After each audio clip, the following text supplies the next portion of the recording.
Karamihan sa ating mga Pilipino, mas mahalaga pang kasama ang pamilya, di bali ng maghirap, di bali ng ang mahalaga, buo at magkasama sa hirap at ginawa. Ang kwento ng isang dalagitang aming nadaanan mula sa aming paghahanap, pag-i-scout. Ngayon ating tunghayan ang kwento ng dalagitang nangangalakal.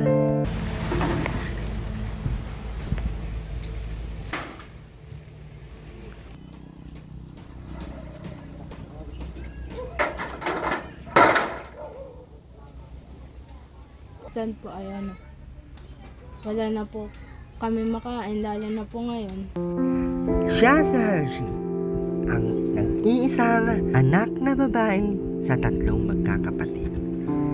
Ngunit sa lahat ng problema ng kanilang pamilya, mas pinili niyang mag-aral at matupad ang kanyang pangarap dahil naniniwala siya nito na ito lang ang daan upang maahon sa kahirapan ang kanyang magulang. Po si Hershey. Ano po? Hershey po. Hershey. Apelyido po. Merano po. Merano. Ilang taon ka natin? Ano po, magsi-16 po sa October. Ang 16 ngayong October. Ilang nag-aaral ka pa? Opo. Anong grade mo na? Grade 11 po sa pasukan. Grade 11 ka na sa pasukan. Yung pangangalakal mo, normal na lang yan sa'yo? Opo. Sanay na po. Kahit po meron pong makakita kahit kaklase, okay na po. Hindi ka nahihiya? Ginagawa mo yan para saan? Ano po, para po makatulong din po sa magulang. Wala ka na bang mama at papa? Meron naman po. Hindi ba sapat yung nila? Hindi na po sapat minsan ko po nagkukulang din po sa pagkain. Nakukulang pa sa pagkain. Bakit nagkukulang? Ano ba trabaho ng mama mo? Yung mama ko po ay dito lang po sa bahay. Din yung papa ko po ay wala pong matinong trabaho. Nangangalakal din po. Bali na sa pamilya nyo na yung pangangalakal na lang. Ilan kayo magkakapatid? 4 po. 4 kayo magkakapatid. Ikaw yung panganay? Pangatlo po. Ikaw yung pangatlo. Asan na yung panganay? Yung panganay po ay may asawa na po. Nagbukod na po sila din. Buntis na po yung asawa niya. Ngayon, kabuuan na po ngayon ang asawa niya. Yung pangatlo? Ay yung pangapat? Bunso po na, andyan lang po sa gilid-gilid. Nangangalakal din. Minsan po kasama ko po pangangalakal sa dagat. Asan kayo nangangalakal? Sa dagat? Opo. Ano yung mga madalas na kinakalakal nyo?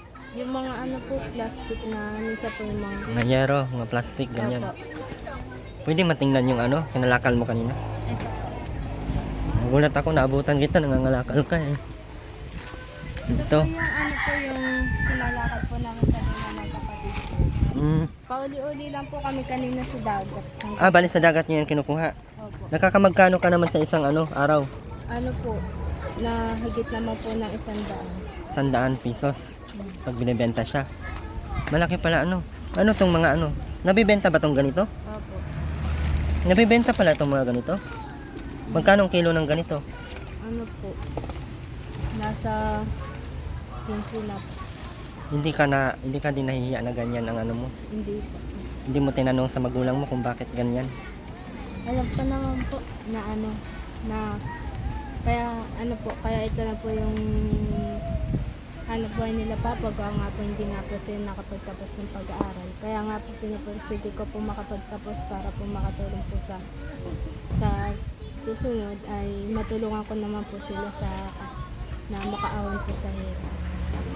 Pero minsan natatanong mo ba na bakit ganun yung buhay na naibigay sa inyo?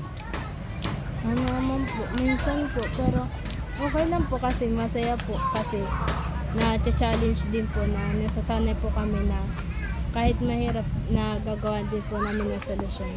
Kahit mahirap pa sa sama-sama pwede makapasok sa bahay niyo? Opo.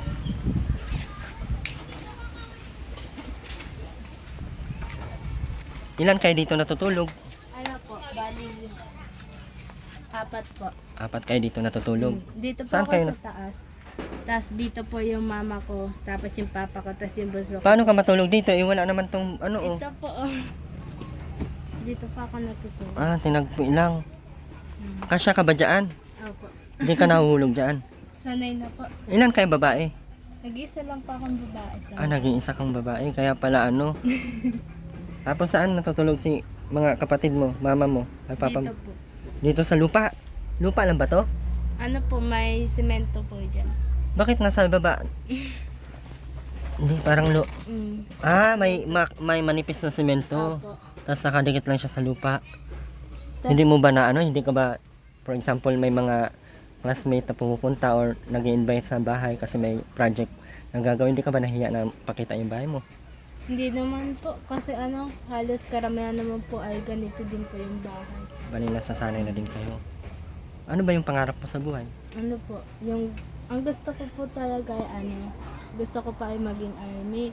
Sabi, lagi ko po yung pinipili sa mama ko. Sabi niya yung mama ko ay, magpursige daw ako mag-aral para daw po kapag nakatapos ako, matutupad ko yung pangarap ko. Tapos, matutulungan ko din po sila dito. Nahirapan ka ba sa ano nyo, sa sitwasyon nyo? Naawa ka ba sa mga magulang mo? Kasi po minsan po ay wala na po kami makain, lalo na po ngayon, hirap po sa buhay. Kasi po wala pong matinang trabaho yung papa ko. Kaya yun po, nagtitis na lang po kami kahit po minsan ay wala na po kami nakakain. Nangyayari ba yun sa ano nyo, sa pamumuhay nyo na wala na kayo makain? Opo. Minsan po wala na po kami. Minsan nga po may sabi ko po na ibenta na nga po yung mga yan. Ayan, sabi naman po di mama, hayaan na daw po para kahit wala kami pagkain, may malilibangan naman po para malibutan namin yung gutom namin. Bali, ayan, ano yan, bilhin nyo o anong nangyari? Ano Galing po? Kalakal? Galing lang din po itong kalakal. Paano nangyari? Inaayos? Opo. Sino nag-aayos? Si papa po. Kasi po yung papa ko pa ay magaling po siya sa pag-aayos po ng mga kagaya pa ng TV, speaker. Yan lang Ito, po inaayos din to niya? Opo. Maayos na din yan? Opo. Pwede pa yung pagkakita ni benta? Oo nga po. Hindi mo nasabi sa papa mo na ibenta na lang? Ito pong isa po ay binebenta na po. Pero, Po kasi ito po ay ito po ay galing po sa kalakal. Po, aayusin pa po ulit. Kaya po nung sa color po niya. so, anong grade mo na nga ngayon? Grade 11 po sa pasukan. grade 11 ka sa pasukan. So, mag-grade 10 ka na. May balak ka bang mag-aral pa? Opo. Gaano ka kaporsigidong mag-aral? Nga po, ang ginagawa ko na po habang wala pong pasukan ay namumulat na po ako nakalakad dyan sa dagat. Iniipon ko na po yung hanggang sa magpasok. Pag ito po ay madami na, ibebenta ko na po ito para hindi na po ako humingi na pambawas sa magulang ko. Para yung yung pera po ibibigay niya sa akin ay ibili na po ng pagkain dito sa bahay. Bait mo namang anak, Nakaka-inspired naman yung ganyan mong ganyan mong pananaw sa buhay, Kaya dapat mag-aaral, makapagtapos para kung gaano man kahirap yung sitwasyon nyo ngayon, syempre, choice mo din sa buhay mo kung gusto mong baguhin. Kaya mag-aaral kang mabuti. Opo. Saan yung kapatid mo, may mga asawa na? Yung panganay lang po yung meron pong asawa, yung isa po ay dito po siya natutulog dun po sa kabila. Dito? Saan dito? Yun. Doon po siya natutulog. Hindi naman to natulog? Hindi naman po. Gwapo nang inayos na po kanina yung Yung bubong. yung bubong. Puro lupa, Pero okay ka naman sa buhay nyo? Opo. Komportable ka naman. So, kung bibigyan ka ng pagkakataon na mapasok sa scholarship ng Kalingap, ano tawag nito? Ano po yun para sa iyo? Ano po yun? Yun po ay malaking tulong na po sa akin dahil ako po ay makakapag-aral po na maayos din. Hindi ko kailangan ko pa rin pong kumilos dito sa bahay kagaya pang panganganak. Kasi hindi po kasi sapat po yung scholarship na iyon na kailangan ko din po na kumita para po may yung kumbaga po ay meron pa akong pera na naitatabi na kung sakali man po ay magkawalaan na sakali po ay hindi po sakto yun scholarship na yan, ay maaari ko pong mailabas po yung pera na Parang yun. ang ibig mong sabihin, if ever na may mga biglaang mga contribution, may mga biglaang projects na hindi naman minsan agad maano ng kalingap, no? So, may maidudukot ka or may mandudukot ka. Ano? So, ako po ay si Erwin TV. Isa po ako sa sa Kalingap Partners. So, isa po sa mga layunin ng Team Kalingap ay magbigay ng scholar ng ng mga gaya ng mahihirap na deserve pong tulungan, no?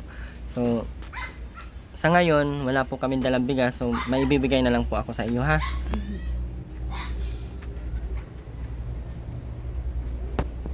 Wait lang, kasi nagbibigay na ako sa iyo para para Thank you po. walang anuman. Basta ang ma-address ko sa iyo, pag-aaral ka mabuti, kasi ang pag-aaral ay maraming maraming opportunity, no? Hindi naman natin sinabi na yung mga hindi nag-aaral ay wala nang future, pero mas maganda kasi talaga na bago ka magtrabaho, nakapagtapos ka muna ng pag-aaral, kasi mas maraming opportunity ang nakapagtapos na. Salamat po. So, paano? Una na kami. Sige po, bye-bye po. Thank you po. Sige po, mag-ingat kayo, ha? Mag-aaral ka mabuti, ha? May bag ka na. Meron na po. Patingin nga ako ng bag mo. May bag na daw siya. Tingnan muna natin yung bag niya kung... Hindi ka mahulog dito, oh. Ang iksi lang, oh. Paano ka dyan? Pinagkasya mo lang sarili mo dyan. Yung mga foam galing din to Kalakal. Ano nga tong pangalan mo? Hershey po. Reishi? Hershey po. Yung foam galing to Kalakal? Bigay lang din po sa amin. Mga bigay-bigay lang din. Asan na yung bag mo? Tinago mo yung bag mo. Ito po ay bigay yung tinatabi ko lang po ito kasi para din po ay magamit ko din po sa susunod na pasukan. Bali, ginamit mo na yan nung nakarang pasukan. Opo. Bali, kaya pinlastic mo. Ang sinop niya. Ang sinop mo, no? Kasi yung po, ito pong gamit na to, ito lang po yung yung bigay lang din po sa akin nung nakaraan po. Ang ginawa ko na lang po ay itinabi ko na kasi po meron pa naman po akong ibang para na din po siyang bago. Halos magkakatulad lang po siya ng design. At least maganda, at masipag ka sa pag-aaral mo. Yan, mauna na kami, ha? Sige po, bye-bye. Okay na yung bag mo na yan. Pang yan, pang lalaki. Sana naman po. Ano yung ginagamit yung pinto dito? Parang wala akong nakitang pinto. Hinaharangan na lang Ng ng kumot po. Yung kumot hinaharang. Kala ko itong yero. Yan. So muli po, Erwin TV Official, pa-support po ng ating channel. At syempre, maraming salamat po sa patuloy na hindi nag-skip ng ads. Nandito po tayo ngayon sa Gumaka area. So nakapag-scout po tayo dito. So, although may pamilya naman, pero nakikita mo talaga na porsigido yung bata mag-aral. Naabutan ko kasi siya, nakita po namin doon na siya nangangalakal. Kaya sobrang nakaka-proud lang na may isang anak sila na may porsigidong mag-aral. Kasi bihira lang po kasi yan na gustong gusto talaga makapagtapos ng pag-aaral. Kasi yung iba kasi pag mahirap na or wala masyadong hanap buhay yung mga magulang or else kulang sa budget, yung iba naisipang magtrabaho, naisipang pumunta ng ibang lugar, ganun, tapos hindi na makapag-aral. Although napakalaking mali po, kaya maraming salamat po sa mga hindi nag-skip ng ads. At syempre maraming salamat kay Kuya Bal, at Edna, Kalingap Rab, at sa lahat po ng mga Kalingap partners. Ayan, kasama po natin ngayon si Roda and si Mark and Mr. J. Kaya supportahan nyo din po ang kanilang channel. So yun po, at pa-support po ng channel ni Ma'am Caroline Mix Vlog at ang ating YouTube channel.